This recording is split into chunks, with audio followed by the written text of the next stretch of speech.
Oui, bien Comme on sûr. enregistre, si vous n'avez pas forcément envie que vos têtes elles apparaissent, vous pouvez enlever la caméra.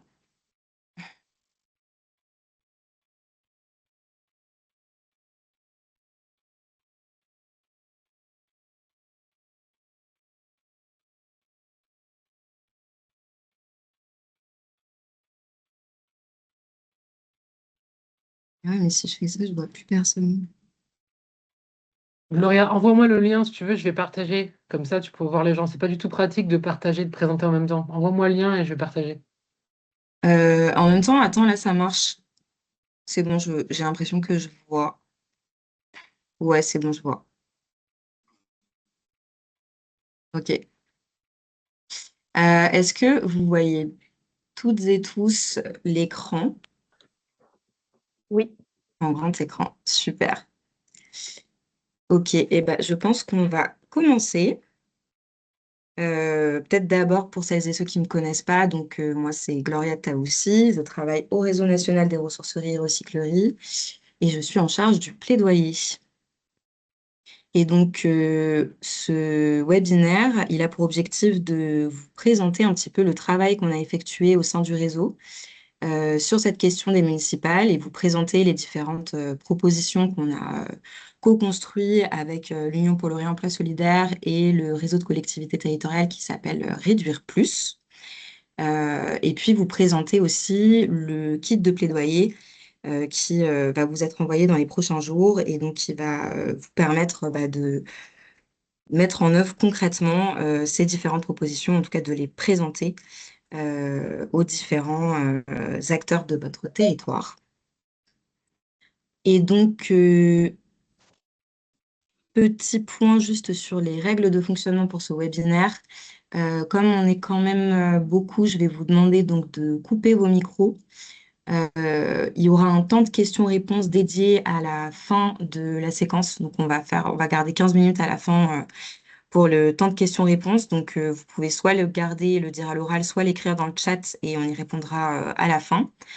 Donc, la session, elle est enregistrée. Vous pouvez garder votre caméra ou l'enlever si vous ne vous sentez pas. Et puis, s'il y a un problème technique à un moment donné, n'hésitez pas à prendre la parole pour le dire ou à mettre un pouce négatif dans le chat. Ça me permettra d'y voir un peu plus clair et de suivre et de ne pas parler dans le vide. Donc, ce premier webinaire, comme je l'ai dit, son objectif, ça va être de vous présenter les différentes propositions que vous avez reçues et puis ce fameux kit de plaidoyer. Il y aura ensuite 3 autres webinaires qui sont prévus dans les prochaines semaines. Donc, vous avez normalement toutes et tous reçu le FRAMA et vous l'avez rempli. Mais donc, je le redis quand même, on va avoir un webinaire la semaine prochaine qui a pour objectif d'être plutôt un webinaire formation où on reviendra sur le fonctionnement des collectivités territoriales qui sont en charge du service public de gestion des déchets. Si vous avez besoin de comprendre un petit peu mieux le fonctionnement, on va dire les obligations qu'ont les collectivités territoriales, les contraintes qu'elles rencontrent, etc. On aura ensuite un webinaire qui sera plutôt sur la question de la mobilisation des usagers et des usagères des ressourceries et qui se fait en partenariat avec Zero Waste. D'ailleurs, vous avez aujourd'hui même des représentants de Zero Waste France et puis il y a quelques groupes locaux de Zero Waste France qui sont aussi présents à ce webinaire. Donc ce troisième webinaire-là, il sera aussi là pour discuter de ce qu'on peut faire, notamment avec un groupe local de Zero Waste et une ressourcerie. Et puis il y aura une deuxième partie qui sera plutôt sur la campagne Mérimi du collectif des transactions citoyennes que je vous ai déjà présenté plusieurs fois dans les newsletters. Et enfin, un dernier webinaire qui sera plutôt sur une présentation d'outils de plaidoyer donc là, d'outils de plaidoyer plutôt à destination des candidats et des futurs élus, et un moment aussi de retour d'expérience sur des plaidoyers inspirants.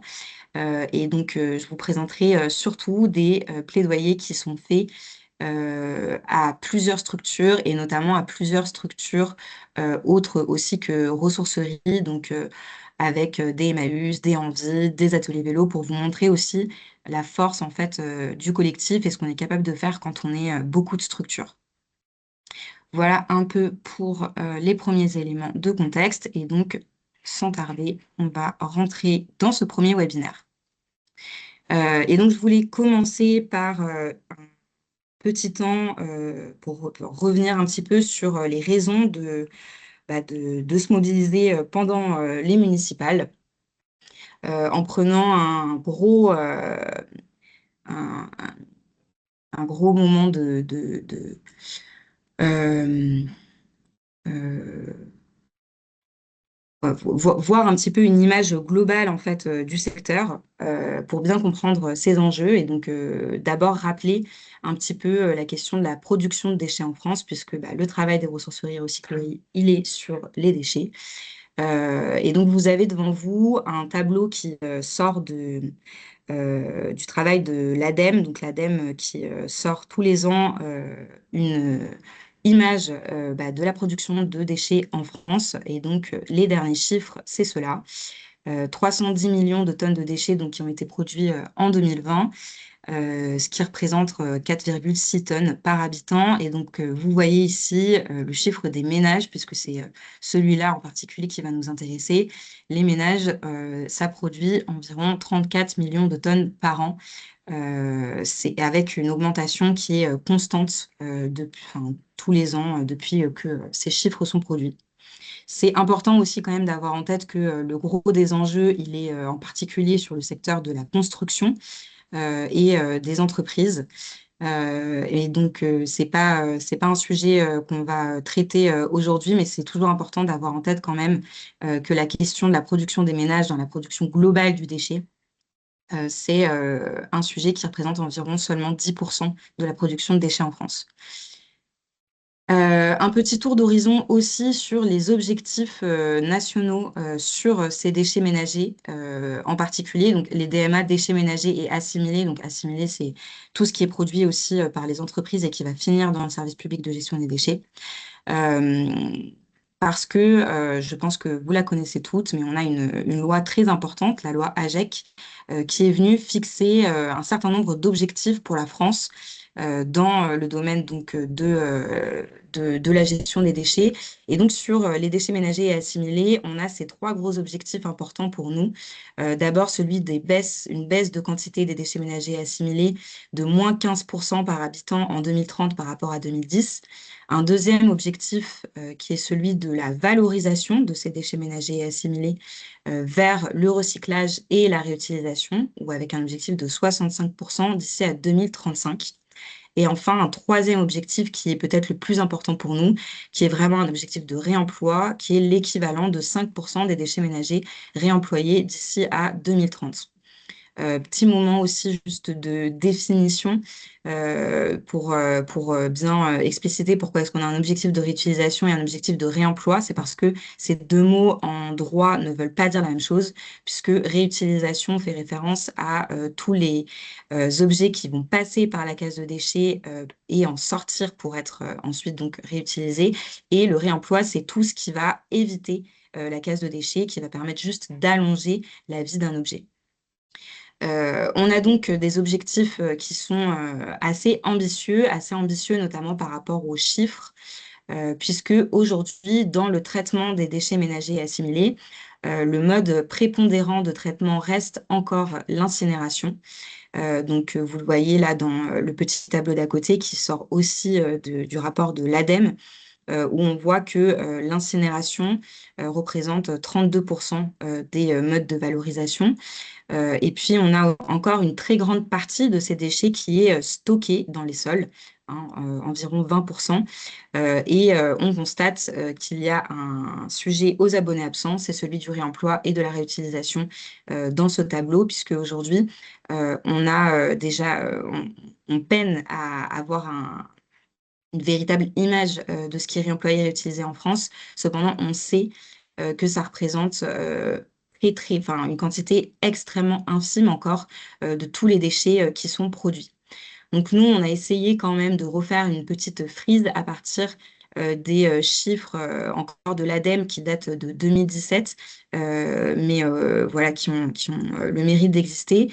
Donc en 2017, il y a seulement 1 million de tonnes d'objets qui ont réussi à être réemployés. Donc c'est l'équivalent de 2,5% des déchets ménagers assimilés qui ont été collectés dans le même temps.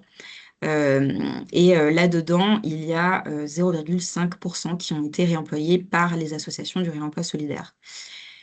Je vous montre ces chiffres pour vous montrer en fait toute l'importance qu'il y a à la fois dans les objectifs et pourtant le décalage qu'il y a avec la réalité. Et cette réalité, si on veut qu'elle puisse évoluer, ça passe forcément par des politiques publiques de gestion des déchets qui sont ambitieuses. Et donc là, je voulais un petit peu revenir sur le rôle des différents pouvoirs publics en la matière. Donc là, vous avez devant vous un petit schéma pour revenir un petit peu sur les différents acteurs et sur leurs obligations, à commencer tout en haut de la chaîne par l'Union européenne, qui pose un certain nombre d'obligations et d'objectifs pour tous les États européens. Et ces obligations et objectifs ont été notamment retranscrits en droit français et notamment par la loi AGEC. Donc l'État, il fixe des objectifs, il fixe des obligations légales, notamment dans la loi AGEC. On va avoir par exemple l'obligation de créer des zones de réemploi en déchetterie quand un acteur de l'ESS en fait la demande. On a aussi l'obligation d'avoir beaucoup plus de réemploi dans la commande publique. Ça, c'est des objectifs, voilà, des obligations que pose l'État. À part ça, l'État a aussi l'obligation de planifier un certain nombre de politiques publiques. Donc, on a des plans nationaux de prévention des déchets et on a une feuille de route pour une économie circulaire. Au niveau des régions, qui est le premier gros niveau de collectivité territoriale, il y a l'obligation d'élaborer une planification de politique publique à partir de ce qui a été fait nationalement pour le territoire, ce qu'on appelle le plan régional de prévention et de gestion des déchets. Donc aujourd'hui, toutes les régions possèdent ce document. C'est un document très important et très intéressant à aller consulter sur le domaine du réemploi. Et enfin, l'acteur le plus important sur cette question-là de la gestion des déchets, ça reste les collectivités territoriales que sont ce qu'on appelle les EPCI, donc les établissements publics de coopération intercommunale, que vous connaissez certainement comme les communautés de communes ou encore les communautés d'agglomération, qui aujourd'hui sont les collectivités territoriales qui ont la compétence du service public de gestion des déchets. Donc à la fois la compétence donc, de gestion et de traitement de ces déchets, mais aussi la compétence de prévention dans lequel le réemploi est clairement une donnée extrêmement importante. Et donc, ces collectivités territoriales, donc ces EPCI qui ont la charge du service public de gestion et de traitement et de prévention des déchets, ont aussi un budget pour pouvoir gérer ce service public. Et donc, je vous ai mis ici un petit schéma qui permet d'y voir un peu plus clair sur aujourd'hui ce qui est financé à partir des impôts qui sont collectés par les collectivités territoriales, donc que vous connaissez sous les noms de TEOM ou de REOM, et qui représentent aujourd'hui 123 euros par an et par habitant. Ça a été, donc c'est encore un schéma qui provient de l'ADEME, donc qui a décomposé les différents items. Et on voit que ce qui coûte aujourd'hui le plus cher dans ce service public de gestion des déchets, c'est évidemment la collecte et le traitement de tous ces déchets. Et ça ne comprend pas le réemploi. En revanche, vous voyez la petite case phase amont, qui représente donc 11 euros au total et dans lequel on a l'administration, la communication et la prévention. La prévention qui ne représente aujourd'hui malheureusement que 1 euro parmi ces 123 euros par an et par habitant qui sont dépensés pour le service public de gestion et de prévention des déchets. Je vous montre ça pour en fait mettre en avant le fait que aujourd'hui la question du réemploi, elle a de grandes ambitions, mais elle n'a absolument pas les moyens qui suivent pour en faire véritablement quelque chose d'important dans ces politiques publiques. Cependant, nous, on constate quand même quelque chose de très intéressant, c'est qu'on a de plus en plus de collectivités territoriales qui veulent développer une stratégie de réemploi. Et donc, qui viennent notamment nous chercher pour créer des ressourceries chez eux, pour imaginer des zones de réemploi dans des déchetteries quand ils font des mises aux normes, etc. On a beaucoup de signaux dans ce sens. Et donc, c'est clairement une opportunité, ces municipales, pour mettre ce sujet au cœur de la table. En gros, que retenir de cette première partie, c'est qu'on a des objectifs donc, qui sont ambitieux, mais où on est encore très loin du compte, que le réemploi a été reconnu comme une priorité, mais que les moyens ne sont pas encore au rendez-vous, et que l'échelon communal et intercommunal, il est particulièrement important pour le développement du réemploi, et qu'on a de plus en plus de collectivités qui souhaitent le développer. Et donc, pour terminer, sur les élections municipales et sur ce temps-là, il faut savoir que les élections municipales, c'est pas que pour élire le conseil municipal, mais c'est aussi pour élire les conseils communautaires, donc des communautés de communes et communautés d'agglomération. Ces fameuses donc EPCI qui ont la compétence du service public de gestion des déchets. Autre chose qui est important, enfin qui nous pousse aujourd'hui à se mobiliser pour les municipales, c'est que on rentre dans une période de récession budgétaire qui est extrêmement sévère pour les collectivités territoriales. Vous avez très certainement suivi le PLF et donc les baisses de budget drastiques qui vont avoir lieu en 2026, alors qu'il y a déjà eu des coupes extrêmement importantes en 2025. Et donc, dans un contexte comme celui-là, dans un contexte où clairement on va rentrer dans un contexte d'austérité, c'est très important justement de faire entendre notre voix, de parler de nos capacités, notamment de nos capacités de coopération, nos capacités de mutualisation et de résilience sur les territoires, et donc de démontrer que faire appel au réemploi sur son territoire dans ce moment-là, c'est justement un sujet qui est d'intérêt général plus. Et donc, on rentre tout de suite dans le vif du sujet, la présentation de ces propositions. Donc, pour un peu de contexte, ces propositions, elles ont été co-construites au sein de l'Union pour le réemploi solidaire. Donc, l'Union pour le réemploi solidaire, c'est aujourd'hui 8 têtes de réseau du réemploi.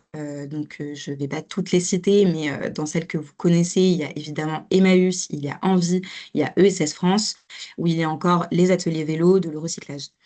On a conçu ces propositions aussi donc avec une tête de réseau de collectivités territoriales afin de faire en sorte de coller au maximum aussi aux enjeux des collectivités et ce qui donne aussi beaucoup de légitimité en fait à ces propositions.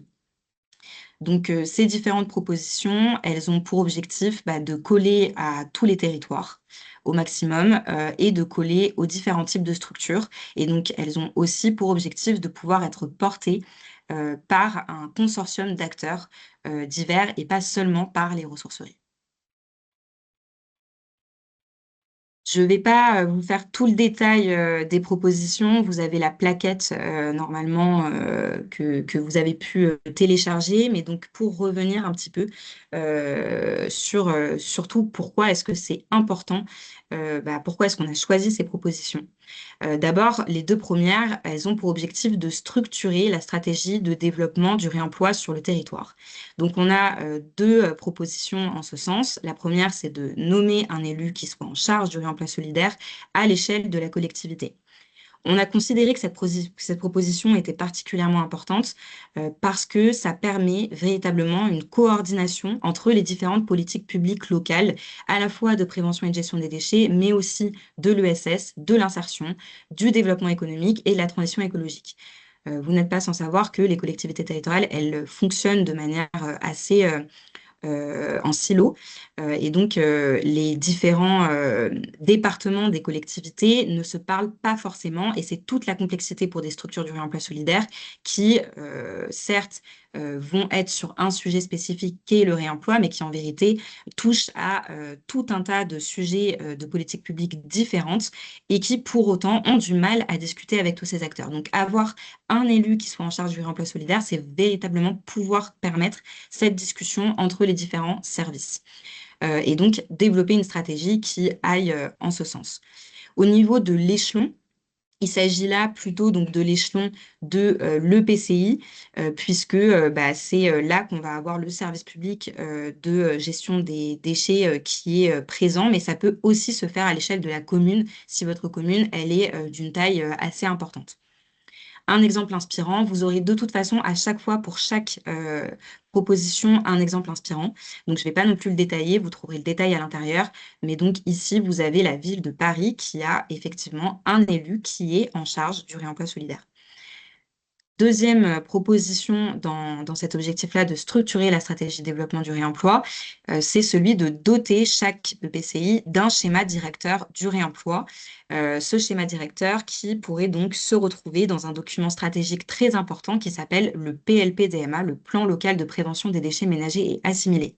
Si vous ne connaissez pas ce document, je vous invite grandement à le trouver et à le consulter, puisque c'est le document de planification à l'échelle de votre territoire qui est censé comprendre la stratégie de développement pour la prévention des déchets. Et donc, forcément, il est censé y avoir un item autour de la question du réemploi, voire le réemploi a une place centrale dans ce dispositif.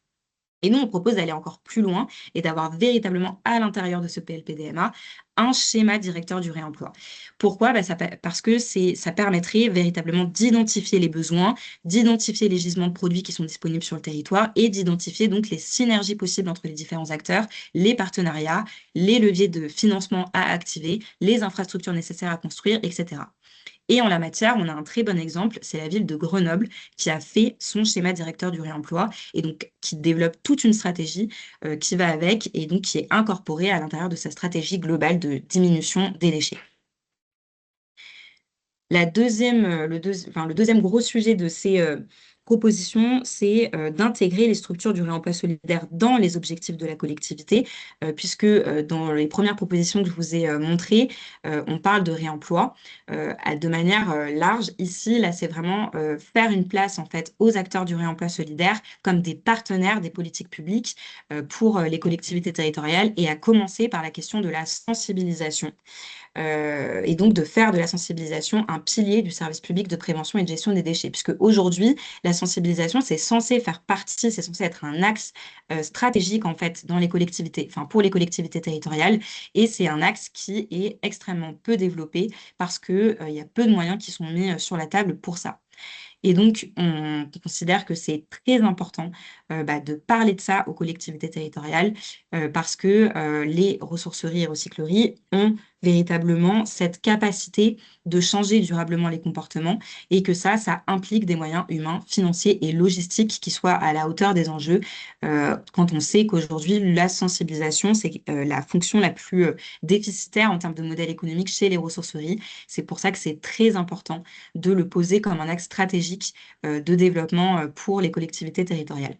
Et donc ça se fait à l'échelle donc, de l'EPCI principalement, encore une fois parce que c'est eux qui ont la charge du service public de prévention et de gestion des déchets. Et un exemple inspirant en la matière, c'est le territoire de Est Ensemble qui finance directement les actions de sensibilisation des ressourceries qui sont sur son territoire. Quatrième proposition, c'est celle de faire du réemploi solidaire un axe fort de la commande publique. Alors ici, on parle vraiment de la question de l'achat, on ne parle pas des marchés publics dans le sens serviciel, puisque aujourd'hui, je l'ai dit en introduction, mais les collectivités territoriales ont l'obligation d'intégrer une part significative d'achats issus du réemploi dans leur marché public. Et ça, pour le coup, c'est quelque chose qui peut se faire à tous les échelons de la collectivité territoriale, de la commune jusqu'à la région, en passant par le département et par le PCI. Voilà, avoir une stratégie de développement de la commande publique qui permette aux acteurs du réemploi solidaire de pouvoir y répondre. Et là-dedans, l'exemple inspirant qu'on a choisi, c'est celui de la communauté d'agglomération du Pays Basque qui achète ses meubles à la ressourcerie de son territoire. Et ça, c'est en adoptant en fait sa stratégie de marché public pour que ça puisse rentrer avec le fonctionnement de la ressourcerie. Et pour suivre, on a donc une partie qui s'emploie plutôt à la question du soutien aux structures du réemploi solidaire. J'y reviendrai tout à l'heure, mais on a aussi dans le kit de plaidoyer tout un tas d'argumentaires qui expliquent le pourquoi du comment c'est nécessaire de soutenir les structures du réemploi solidaire. Et donc en termes de propositions, on a fait bien évidemment une proposition sur l'accès au foncier. Je ne vais pas vous développer le pourquoi c'est important, vous le savez très bien. Ouais, c'est marqué là dans le petit axe. Peut-être juste pour dire que sur ce sujet-là, il y a une multiplicité de possibilités qui se passent principalement à l'échelle de la commune, puisque la commune a un pouvoir quand même assez important sur la question du foncier sur son territoire. Vous avez détaillé en fait à l'intérieur de la note toutes les différentes possibilités qui peuvent être utilisées, en fait, tous les outils qui peuvent être utilisés par les collectivités territoriales pour développer l'accès au foncier pour les ressourceries. Et là, on a choisi un exemple qui est celui de la communauté de communes Drône-et-Belle, dans lequel, donc c'est une communauté de communes qui a construit et mis à disposition un bâtiment pour la ressourcerie de son territoire, avec en plus un prix extrêmement réduit du foncier, donc plutôt un loyer symbolique, pour permettre à la ressourcerie d'avoir des charges qui soient vraiment minimes sur cet espace-là. Et puis, on a une autre proposition qui est celle de soutenir le fonctionnement. Ça, c'est quelque chose qu'on martèle énormément quand on parle aux collectivités territoriales, qui est très important. Pareil, je ne vais pas vous expliquer le pourquoi du comment, si ce n'est que ce qu'on rappelle à chaque fois, c'est que les ressourceries et recycleries, elles font du réemploi solidaire, que le réemploi solidaire n'a pas vocation à être rentable et que de ce fait, si elles ne sont pas soutenues par les collectivités territoriales, elles ne peuvent pas atteindre leurs objectifs d'intérêt général pour la commune. Et que, en plus de ça, de toute façon, quand elles réalisent leur mission, ça permet de faire des économies sur tout un tas de sujets pour la collectivité territoriale. Ici, c'est une proposition qui peut être portée à l'échelle de la commune et à l'échelle de l'EPCI et une autre échelle qu'on n'a pas évoquée jusqu'alors, mais qui est celui du syndicat de traitement des déchets, donc qui est au-dessus de la communauté de communes ou de la communauté d'agglomération et qui, lui aussi, peut financer le fonctionnement. C'est des choses qu'on a déjà pu voir dans les différents exemples qu'on a. Et là-dessus, on a pris un exemple qui est celui de la ville de Cheneuve avec la boîte à vélo, donc qui a une convention pluriannuelle d'objectifs et de moyens, donc c'est-à-dire une subvention de fonctionnement sur plusieurs années et qui correspond véritablement aux besoins de fonctionnement de la structure. Et enfin, les deux dernières propositions sont celles donc de prendre en charge les déchets des ménages issus des structures du réemploi solidaire n'ayant pu être réemployés. Ici, c'est une proposition, je vous avoue qu'au début, on s'est même posé la question de la mettre tellement elle paraît évidente. Mais en fait, on a encore beaucoup de territoires où ce n'est pas le cas. Où on a des collectivités territoriales qui font payer la remise des déchets ultimes en déchetterie, alors même que ces déchets, ils auraient de toute façon fini dans le service public de gestion des déchets s'il n'y avait pas eu la ressourcerie. Donc, c'était important pour nous de le remettre comme étant un peu en fait un sujet de base d'un partenariat entre une collectivité territoriale et une ressourcerie. Et donc ça se fait à l'échelle de la collectivité territoriale qui est en charge des déchetteries, donc soit de l'EPCI, soit du syndicat de traitement des déchets. Et enfin, la dernière proposition, c'est celle donc de contribuer à la mise en place de modalités innovantes de collecte qui augmentent les capacités de réemploi. Donc là, c'est pour répondre aussi aux besoins des habitants et des habitantes en termes de proximité, en termes d'horaire et de diversité des objets acceptés. Aujourd'hui, si on veut pouvoir développer ces modalités de collecte, en sachant le prix que ça coûte, on a besoin d'une véritable stratégie de la part de la collectivité et d'un partenariat fort entre la collectivité et les structures du réemploi solidaire. Et donc là, ça se fait pour le coup aussi aux différents échelons, donc communes, EPCI et syndicats de traitement des déchets. Et donc là-dessus, l'exemple inspirant qu'on a mis, c'est des ressourceries itinérantes, donc dans l'agglomération du Puy-en-Velay, dans des villages où on a des structures Emmaüs qui vont se déplacer dans les villages pour collecter les objets directement là-bas. Et voilà. Voilà pour la proposition, enfin pour la présentation de ces propositions. Donc, elles sont détaillées dans la plaquette que je vous conseille de lire, mais vous aurez aussi une plaquette beaucoup plus courte, donc vraiment un flyer de présentation des propositions qui vous sera envoyé en même temps que le kit de plaidoyer, et donc qui fait une page et qui pourra être aussi un outil à destination des différents candidats. Et donc, que faire concrètement pour ces municipales une fois que on se dit c'est super, on a de belles propositions, qu'est-ce qu'on fait avec les différents candidats? Ce que je voulais d'abord dire en introduction de cette partie, c'est rappeler la raison pour laquelle c'est absolument pertinent en fait que vous puissiez agir pendant ce moment-là que sont l'avant-élection, en rappelant en fait que ce que vous faites, c'est politique. Je pense que si vous êtes aujourd'hui dans ce webinaire, c'est que vous le savez et vous le pensez, mais c'est quand même important de le rappeler. Le travail des ressourceries, il est politique dans le sens où il participe activement en fait au développement de la vie de la cité. Et donc politique dans le sens noble du terme, où vous apportez en fait quelque chose dans le quotidien des habitants et des habitantes de ce territoire. Et à ce titre, vous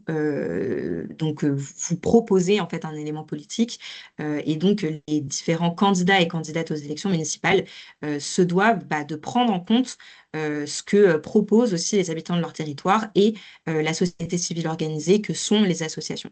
Donc, vous êtes parfaitement légitime à porter en fait ces différentes propositions aux candidats pour les municipales sans que ça puisse en fait être considéré comme étant quelque chose de partisan. Alors, vous le verrez dans le kit qui vous sera envoyé, on a fait une petite partie sur cette différence entre ce que ça veut dire partisan, politique, pour vraiment bien le comprendre. Et on vous fait aussi des préconisations sur comment faire en sorte de ne pas avoir l'air partisan, notamment si vous avez des personnes dans votre conseil d'administration qui sont elles-mêmes sur des listes candidates au municipal.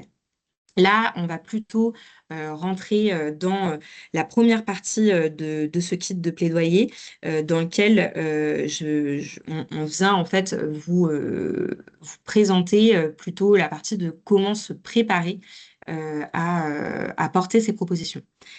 La première chose qui nous semble très importante, c'est de trouver des alliés pour co-porter ces propositions.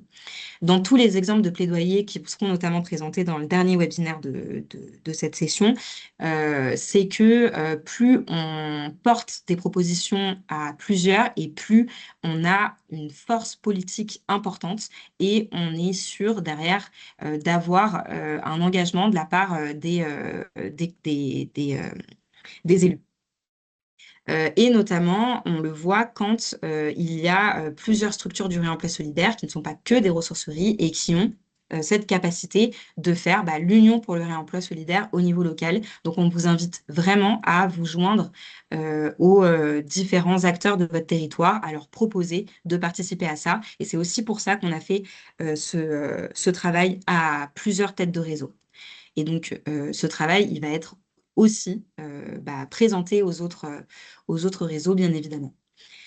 À vous rapprocher aussi des différents groupes locaux des ONG. Ça, c'est quelque chose qu'on met en place depuis un certain temps, notamment tout le travail qui a été fait autour de la question du textile et de la lutte contre la fast fashion. Donc, vous le savez très certainement, on a rejoint la coalition Stop Fast Fashion, dans laquelle il y a un certain nombre d'ONG qui sont présentes, et on a mené des actions ensemble, notamment cette action qui a eu lieu en mars dernier, dans laquelle on a au niveau national déposé des textiles, 10 tonnes de textiles devant le Sénat. Et cette action, elle a été ensuite reproduite un petit peu partout sur le territoire. On a eu plus d'une cinquantaine d'actions qui ont été mises en place un petit peu partout et dans lequel il y a vraiment eu une convergence entre des ressourceries et des groupes locaux, et notamment des groupes locaux de Zero Waste. Donc, vous en avez quelques-uns qui sont présents aujourd'hui dans ce webinaire. Donc, allez vous rapprocher de ces groupes-là. On a aussi intégré récemment France Nature Environnement, donc France Nature Environnement, qui est la fédération des associations d'environnement de France. Et donc, si vous voulez vous rapprocher des associations de votre territoire, vous pouvez aussi contacter les réseaux régionaux de FNE qui vous donneront des contacts et qui vous aideront aussi à cette mise en lien et potentiellement à porter ce plaidoyer à plusieurs. La deuxième chose importante, c'est de pouvoir faire l'état des lieux des politiques publiques de prévention et de gestion des déchets sur votre territoire. Parce que pour pouvoir porter ces propositions qu'on vous a présentées, il va falloir les adapter à votre contexte local. Donc, et pour pouvoir les adapter à votre contexte local, c'est nécessaire de faire un premier travail vraiment d'analyse. Et là-dessus, vous trouverez dans le kit les différents documents que vous pouvez aller consulter pour faire un petit peu cet état des lieux. Je vous parlais tout à l'heure du PLPDMA, donc du plan local de prévention des déchets ménagers assimilés. C'est particulièrement intéressant d'aller le voir, mais vous pouvez aussi aller voir d'autres documents de la collectivité territoriale qui vous permettront d'y voir un petit peu plus clair sur ce qui a déjà été mis en œuvre et sur ce qu'il est prévu de mettre en œuvre dans les prochaines années.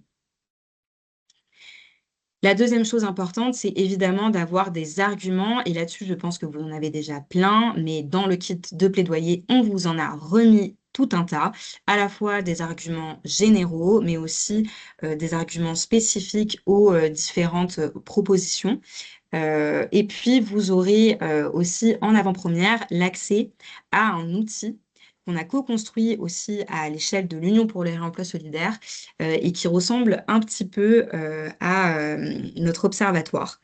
J'espère ne pas vous faire trop peur en vous disant ça, mais c'est un outil qui est très intéressant et qui va vous permettre donc de calculer directement les différentes externalités positives que vous créez sur votre territoire avec un guide assorti à cet outil qui vous permettra d'utiliser ces différentes données pour développer des argumentaires. Et enfin, vous avez aussi dans le kit de plaidoyer tout un tas d'exemples inspirants, donc ceux que je vous ai présentés ici et d'autres encore qui sont à l'intérieur. Utilisez des exemples quand vous portez des propositions, c'est très important et notamment d'utiliser des exemples qui sont liés aussi à la taille de votre territoire. Donc, on a pris soin de faire différentes tailles de territoire pour que ça puisse coller à votre situation. Normalement, avec tout ça, vous aurez de quoi argumenter assez facilement du bien fondé de porter des propositions en rapport avec le réemploi solidaire. Et donc, pour terminer cette présentation, dans le kit de plaidoyer, vous retrouverez donc une partie avec des outils. On a fait donc une partie avec des outils à destination des candidats et une partie avec des outils plutôt à destination des usagers et des usagères.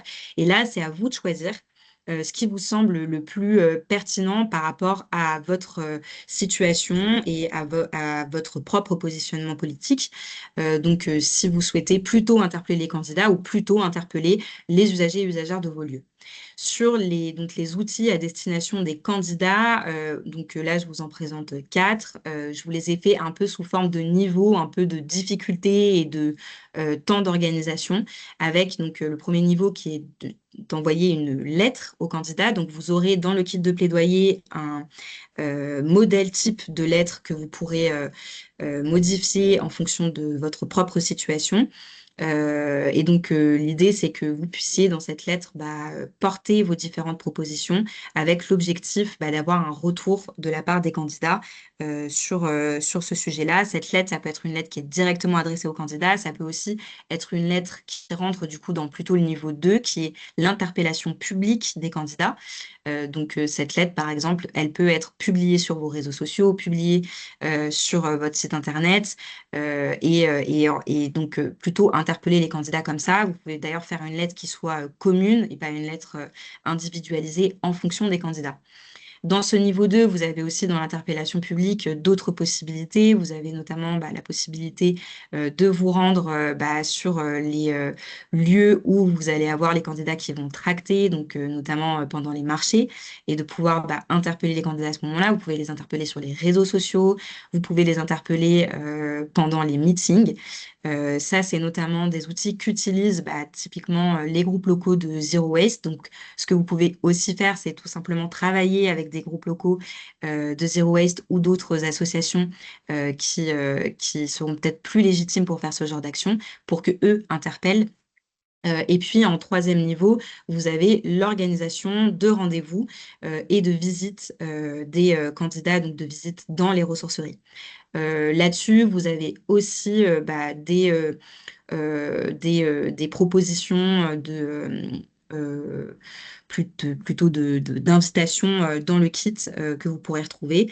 Et enfin, le dernier niveau, c'est celui d'organisation d'un débat.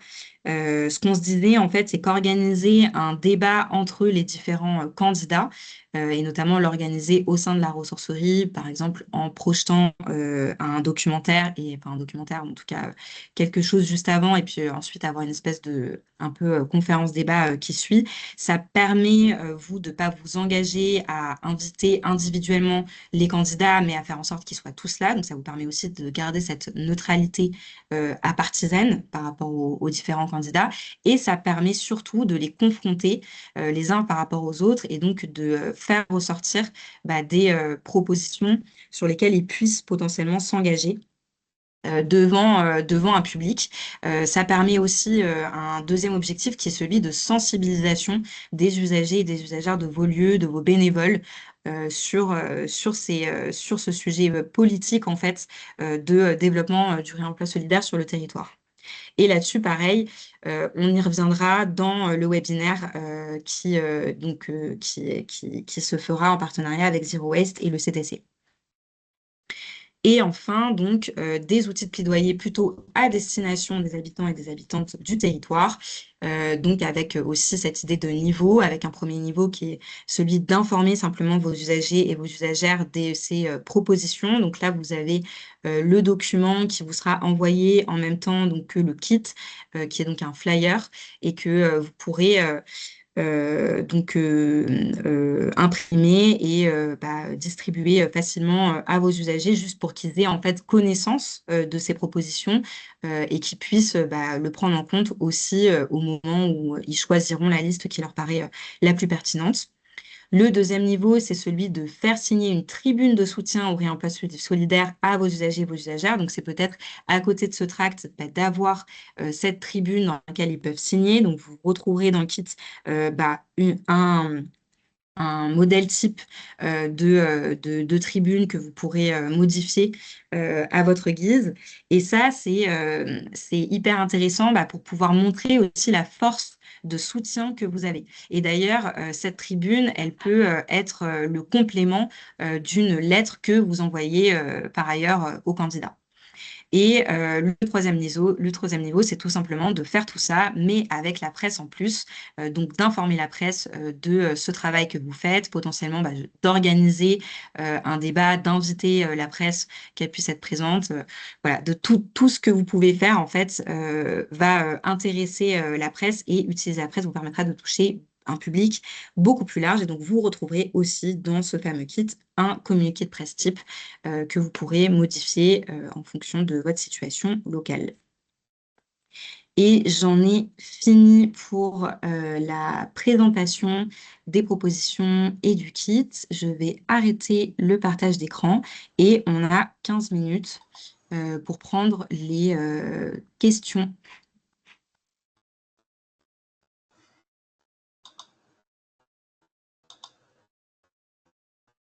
La Georges qui a levé la main. Bonjour Georges. Bonjour à tout le monde et mes meilleurs bœufs, disaient les agriculteurs. Alors, d'abord, bravo, c'est remarquable. C'est un extraordinaire outil d'analyse et de communication et d'action.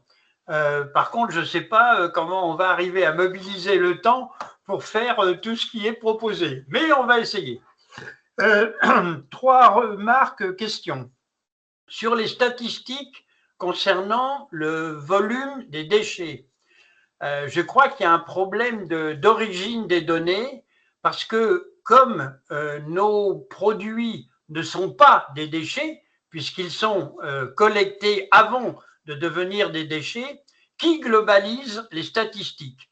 Pour ma part, pour avoir questionné la communauté d'agglomération, ils sont incapables de nous dire quel est le tonnage. Donc moi, j'y suis allé, j'ai fait le tour du réemploi solidaire, c'est 2000 tonnes par an sur la collectivité qui disparaissent des statistiques puisqu'elles ne sont pas analysées au moment où les produits sont reçus en déchetterie ou collectés lorsqu'ils font la collecte des encombrants.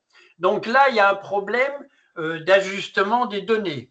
Deuxième remarque, je pense qu'il y a une erreur sur le taux affiché de 0,5% dans le cadre des DMA, parce que sur l'autre versant de la diapositive, on est à 0,05%. Donc, ce n'est pas 5%, mais c'est 5 pour 1000. Troisièmement, troisième petite remarque, sur le flyer, est-ce que ville, le mot une ville égale une ressourcerie, est-ce que ville ne pourrait pas être remplacé par territoire? Parce que ça permettrait de couvrir l'ensemble de nos structures, qu'elles soient urbaines, périurbaines ou rurales. J'ai fini, merci.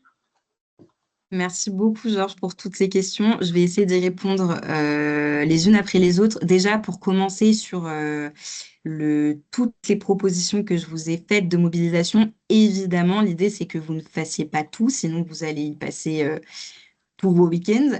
C'est de pouvoir choisir. C'est pour ça qu'il y a différents niveaux de potentielle implication. Par exemple, si vous partez uniquement sur le fait d'envoyer une lettre au candidat, le travail, ça va être effectivement de sélectionner les propositions, quand même de faire ce travail amont de sélection des propositions, de voir un petit peu ce qui s'est déjà passé sur votre territoire et de mettre en lien ces deux éléments-là. Mais ensuite, ça va être de reprendre le courrier type, de le modifier un petit peu par rapport à ces données-là, de l'envoyer au candidat. Donc, c'est un travail qui est moindre que, par exemple, organiser un ciné-débat avec les candidats, etc., où là, c'est extrêmement prenant. L'autre élément que je voulais dire par rapport à cette question-là, c'est que, en plus, on est sur un temps qui est assez limité, puisque les municipales, elles ont lieu en mars. Aussi, pour vous dire, je ne l'ai pas dit, mais on est encore dans un temps où il est possible d'intégrer des propositions dans le programme des différents candidats. On n'est pas en retard. Les programmes, ils vont pour la plupart se finaliser plutôt mi-février. Donc, on a le temps encore de pousser à faire en sorte qu'il y ait des propositions pour les ressourceries à l'intérieur. Et quand bien même on n'a pas de propositions dans le programme, on peut toujours interpeller les candidats pour qu'ils finissent par donner une promesse, on va dire, politique sur le sujet. Et au-delà du fait d'avoir une promesse, le simple fait, en fait, de porter le sujet du réemploi pendant cette campagne, ça va permettre de préparer les futurs élus pour la suite. Parce que là, on est en train de vous présenter un plan d'action sur cette question-là de temporalité courte jusqu'à fin mars, mais on est bien évidemment aussi en train de préparer la suite, c'est-à-dire le moment où les élus vont rentrer, vont prendre leur poste. Et ce moment-là, il va être très, très important de revenir vers les nouveaux élus et de pouvoir rentrer en action directement avec eux. Et à ce moment-là, nous, on pourra aussi vous soutenir sur vos plaidoyers locaux et on fera en sorte aussi d'aller directement interpeller les collectivités territoriales. Donc, on est en train de préparer un travail avec les réseaux de collectivités territoriales pour organiser des webinaires avec les futurs élus. On vous enverra les liens. Vous pourrez envoyer à vos nouveaux élus les invitations vers les webinaires qu'on fera, etc. Donc, il y aura un travail pré-municipal. Donc, en fait, ce que je veux vous dire par là, c'est que quand bien même vous ne vous mobilisez pas beaucoup, voire pas du tout pendant les municipales, ce travail-là, il pourra aussi... Enfin, il est toujours valable en fait pour le après municipal, bien évidemment. Ensuite, sur la question des chiffres qui ont été présentés, d'abord sur la question de la quantification du réemploi. C'est tout à fait vrai. En fait, quand on quantifie les déchets, on ne quantifie pas le taux de réemploi, tout simplement, parce que, comme je disais tout à l'heure, ce qui est réemployé ne passe pas par le statut de déchet et donc ce n'est pas comptabilisé. Ce n'est comptabilisé donc par personne. C'est pour ça que l'ADEME a fait un travail en 2017 de comptabilisation et que là, ce travail, ils sont en train de le remettre au goût du jour. Donc, en ce moment, ils sont en train de finaliser un travail d'enquête et donc, on va avoir une étude qui va sortir dans les prochaines semaines, prochains mois sur un visu quantitatif du réemploi en France avec des chiffres qui datent donc de 2023. Alors, en revanche, ils essayent de quantifier la réutilisation, sauf que c'est extrêmement compliqué parce que nous, on ne fait pas la différence fondamentalement entre réemploi et réutilisation, que les collectivités territoriales non plus. Donc, voilà, c'est assez compliqué. Sur la question du coup des chiffres que j'ai montrés dans le diaporama, effectivement, en fait, ça dépend de là, le chiffre que je vous ai montré, il était par rapport à l'intégralité des déchets qui sont produits, alors que moi, je vous ai parlé du rapport, par rapport aux chiffres produits par rapport aux déchets ménagers et assimilés, qui en fait qui représentent que 10% parmi tous les déchets. Donc, c'est pour ça qu'il y a un peu des chiffres qui ne sont pas les mêmes entre 0,5 ou 0,05% si on parle de toute la masse de déchets ou uniquement des déchets ménagers. Et enfin, sur la question de transformer de ville en territoire, franchement, je veux bien les avis de tout le monde parce que c'est pas du tout tranché. On peut encore modifier le truc. Et d'ailleurs, de toute façon, ce flyer, on va vous l'envoyer en mode modification parce que c'est très important que vous puissiez mettre votre logo directement sur le document parce qu'en fait, le logo du Réseau national des ressourceries, pour un candidat aux élections municipales, ça n'a pas d'importance. Ce qui compte, c'est votre logo et les logos potentiellement des autres structures qui vont se joindre à vous. Donc, il va y avoir de la place pour ça dessus. Et donc, si vous voulez, vous pourrez modifier de ville à territoire. Mais je veux bien faire un petit test parmi les personnes qui sont présentes aujourd'hui. Mettez un petit pouce en l'air si vous pensez que c'est mieux territoire que ville. Ah, ou commune. Ah ouais, commune, c'est pas mal, ouais.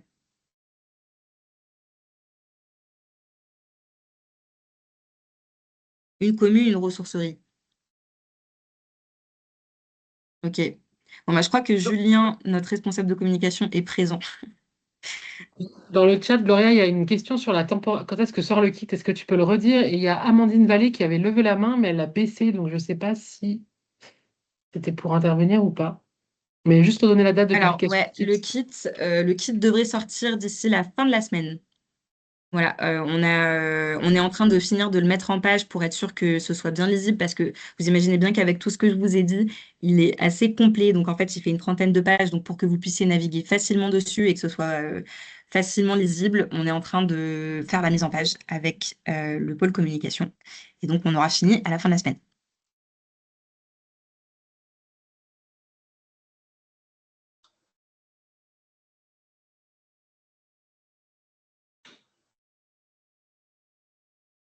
Est-ce qu'on a d'autres questions?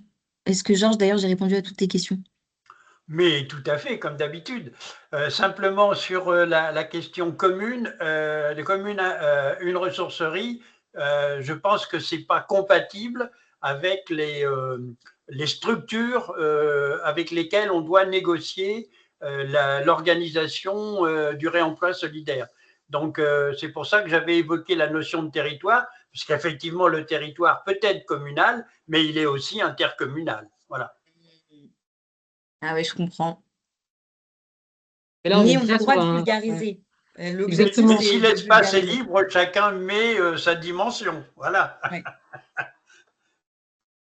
Oui, oui. Un élément peut-être important à dire, c'est que ces propositions, elles sont un peu techniques. Donc, il y a un travail de vulgarisation qui est nécessaire parce que on est à un haut niveau de compréhension du sujet, mais en fait, la plupart des candidats auxquels vous aurez affaire seront au niveau zéro de la compréhension du sujet. D'où le fait que c'est, par exemple, très intéressant en fait de pouvoir faire des visites de ressourceries pour que ce soit beaucoup plus concret en fait de quoi on parle.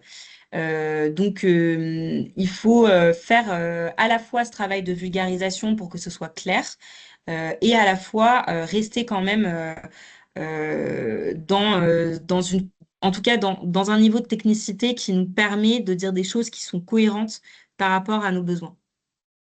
Est-ce que je peux me permettre une dernière incise? Vas-y, mets courte, comme ça, s'il y a quelqu'un qui a une question, il peut. Oui, tout à fait. nous avons été confrontés à des invitations par une liste et pas par les autres listes. Et donc, nous nous sommes posé la question, dans la mesure où on remet à la liste qui nous a invités, au-delà de notre présence à leur réunion, un document plaidoyer, est-ce que l'on ne doit pas, par équilibre démocratique, l'envoyer aussi aux autres listes pour éviter que, si jamais c'est une de leurs listes qui est élue, on nous fasse le reproche de n'avoir démarché que la liste d'opposition, par exemple. Est-ce que c'est une prudence à avoir? Ça, c'est sûr que vous avez tout intérêt, si vous vous lancez là-dedans, de jouer le jeu, de l'envoyer à tous les partis. Ces différentes propositions. Après, c'est à vous de choisir en fonction de votre territoire, comment vous le sentez. Il n'y a qu'un seul élément sur lequel, d'ailleurs, on revient dans le kit, il y a un petit laïus sur le sujet, c'est l'extrême droite. Donc, nous, on a un positionnement par rapport au niveau du réseau national des ressourceries qui est qu'on ne parle pas avec l'extrême droite. C'est un positionnement qu'on a depuis les élections législatives, dans lequel on a fait un communiqué pour expliquer à quel point ce parti était complètement incompatible avec les principes et les valeurs de notre charte et donc de notre raison d'être. Maintenant, c'est pas un principe qui s'applique de facto aux ressourceries, puisqu'on est dans un réseau. Vous faites bien ce que vous voulez, mais en tout cas, nous, notre parti pris, c'est celui-là, et il est réexpliqué d'ailleurs dans le kit. Mais sinon, on vous invite plutôt à faire en sorte de rester dans cet objectif de rester à partisan, de plutôt jouer le jeu, d'envoyer en fait les propositions à toutes les listes.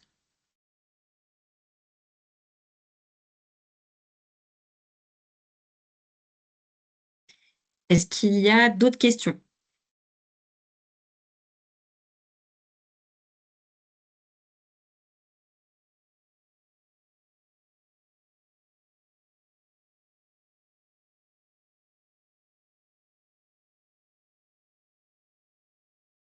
Même des petites questions de compréhension.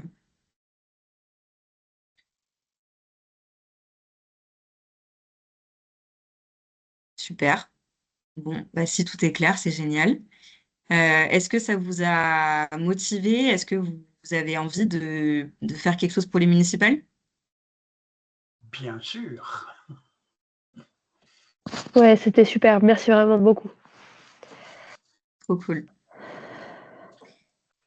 Eh bien, s'il n'y a pas d'autres questions, je pense qu'on va clôturer ce premier webinaire. Donc, je vous renverrai le lien pour le prochain qui a lieu, pour les 2 prochains qui ont lieu la semaine prochaine, en espérant que ça vous a aidé et que vous allez pouvoir organiser des choses chez vous. Et on se voit très bientôt. Bonne journée. Merci beaucoup. Bonne journée. Merci beaucoup. À bientôt. Merci beaucoup. Gloria. Bonne Salut, journée à merci, tous. Au Gloria. revoir.